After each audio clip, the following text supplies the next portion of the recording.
సామలకోట మండలం పి వెంకటకృష్ణారాయపురం బోయినపూడి గ్రామాల్లో ఏలేరు కాలువ నుండి వస్తున్నటువంటి వరద నీటి ప్రభావాన్ని సామలకోట మండలం ఎంపీపీ సత్యబాబు, ఎంపీడీఓ శ్రీలలిత పరిశీలించారు. ఈ సందర్భంగా ఎంపీపీ సత్యబాబు మీడియాతో మాట్లాడారు. ఈ కార్యక్రమంలో సచివాలయ సిబ్బంది, రెవెన్యూ సిబ్బంది, రైతులు పాల్గొన్నారు. ఎక్కడా కూడా ఎవరికి కూడా ఎటువంటి ఇబ్బంది లేకుండా మరి సామలకోట మండలం అటు మా కాపారంగా ఉండి ఇది కానీ ఎవరికి కూడా ప్రజానీకానికి ఇబ్బంది కాకుండా పరిస్థితి అయితే ఉంది. కానీ ఇక్కడ మా సామలకోట మండలంలో 875 ఎకరాలు మరి పంట నష్టం వాటిల్లింది.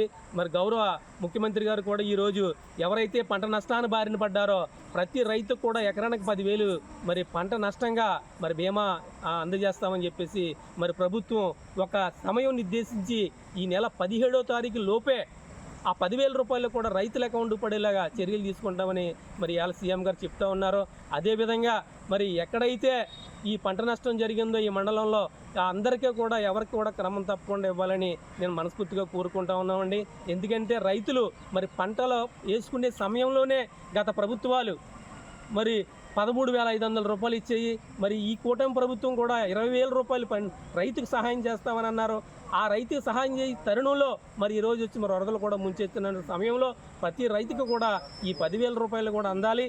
అలాగే ఎవరైతే ఇల్లు కానీ ఇది కానీ డ్యామేజ్ అయిందో వాళ్ళందరినీ కూడా ఏరియల్ సర్వే చేసి వాళ్ళందరికీ కూడా అందేలాగా చూడాలని కూటమి ప్రభుత్వాన్ని కోరుకుంటూ మరొక్కసారి మా జిల్లా కలెక్టర్ గారికి అభినందనలు తెలియజేసుకుంటా ఉన్నామండి.